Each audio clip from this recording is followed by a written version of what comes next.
So, okay, the fateful day has come. I talked with the doctor for a little bit. He's going to be going back to Thailand in May. But he said, yeah, take it out. It's time. So the tube's gone. Woo! So now it's up to me to exercise. I can swim at the pool at my apartment. So that's what I'm going to do. It's like, hello, swim coach, water polo coach, get in the water, swim your fat butt off. And I have a gym, so I can get on the walker.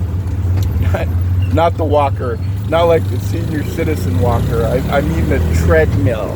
Sorry, the treadmill, not the walker. So Chris Arokin, if you're laughing right now, please don't. I just said the wrong thing. And not a walker, not a medical walker device, but get on the treadmill. So now I'm on my way to Central Market. Mr. Vorn's gonna take me shopping. I need to go get some prawns, some live prawns, to boil them when I get home, to put in the freezer, and also for my green beans. I got some more green beans. God, I love those green beans.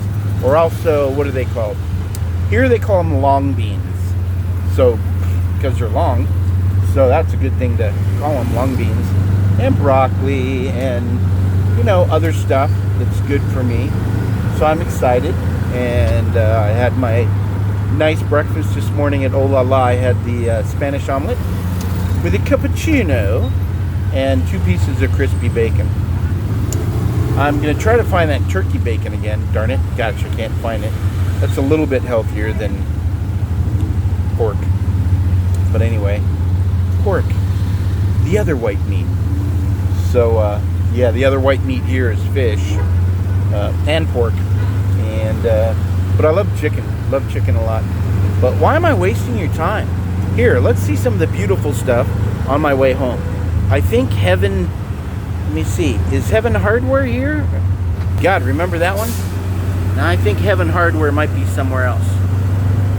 But yeah, just on my way home. Actually, to Central Market. And if you saw my public service announcement, that wasn't just gratuitous. It was because there is a quarantine going on here. And I remember when I was a kid always watching that It's 10 o'clock, Channel 47. Do you know where your children are?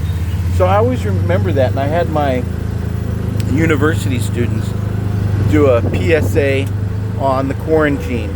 Here we're supposed to be in by 8 o'clock in the evening, and then we can't go out again until 5 a.m. in the morning.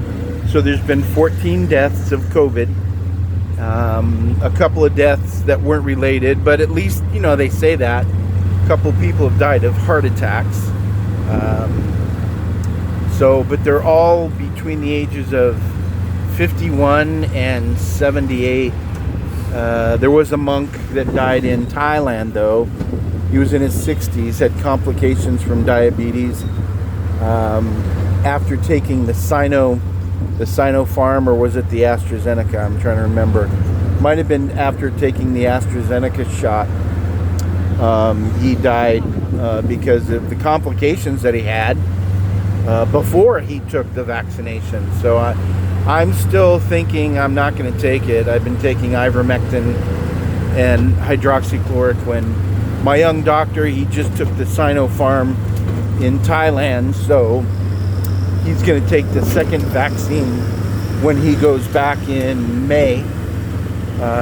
So he'll be covered. But he obviously doesn't have any health concerns. I don't know. People with health concerns, if they should take a vaccination or shouldn't. I'm still looking at a lot of the data and things from the WHO.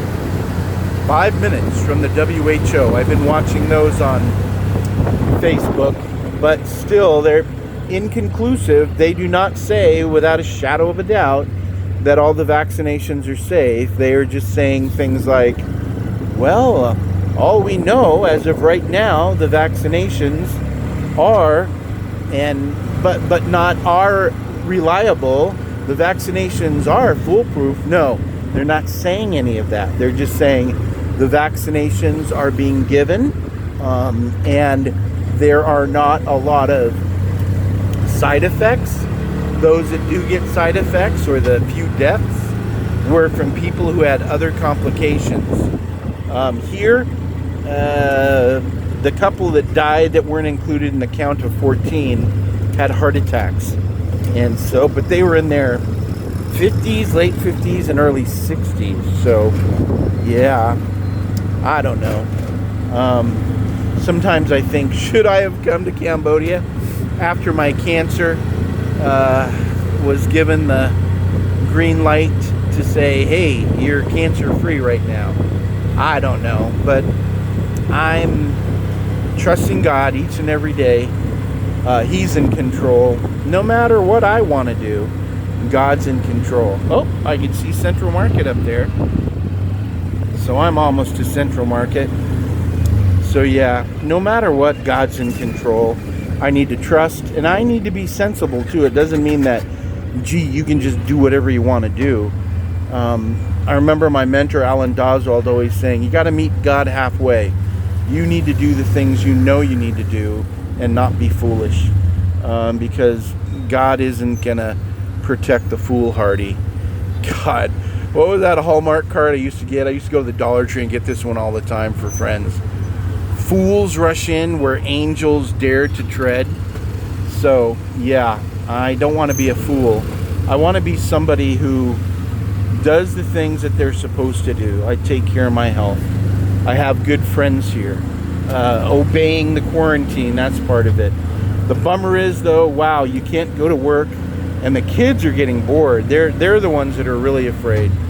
My 18 and 19-year-olds that are taking my composition courses, they're scared because they haven't seen anything like this. But they're also wise enough to know it's at 10%. I was talking with my friend John, who's from Australia, and he said, yeah, we talked to our lawmakers too and asked them about the laws that are made. Well, why are those laws made? For the 10% of the people that want to be dipwads. The ones that aren't going to stay in during the quarantine. The ones that aren't going to wear their masks when they're in a public place. The ones that aren't going to use the hand sanitizer. The ones that aren't going to be sensible and they ride motorcycles at 150 miles an hour without helmets. I remember in the 70s and 80s, before that helmet bill was passed, I had a lot of friends who had children that had Hondas, Harleys, that got in accidents, and one on the block, Gwen, one of her sons, got in a horrible motorcycle accident, and I remember he had to live with her for the rest of his life. He was basically a vegetable because he had fallen at great speeds on his moto, injured his head. But that was a risk, just like smoking cigarettes back in the day without the Surgeon General's warnings. You knew what you were doing. So we need to be sensible.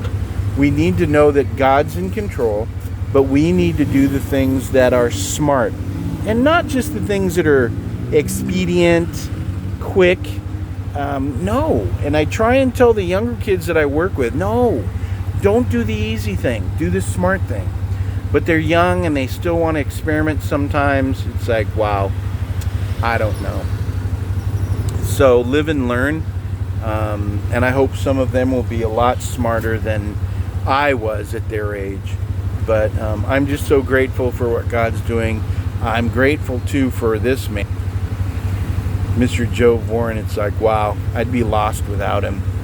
He's been a great guy and a great driver, and I appreciate how God has really blessed me. So for now, I'm tubeless, and that's right, just like those tires, tubeless. I'm just full of hot air right now, but I'm excited, and just pray for me as I continue my journey to do the very best I can with my diabetes, diet, and exercise, and everything else. So as my friend Brent would say, and Carrie, give him a hug. Give him a hug and a little kiss on the cheek. And for the princesses and for Bug, oh my gosh, this is for you guys. Miss you. It was fun seeing Lauren's senior showcase.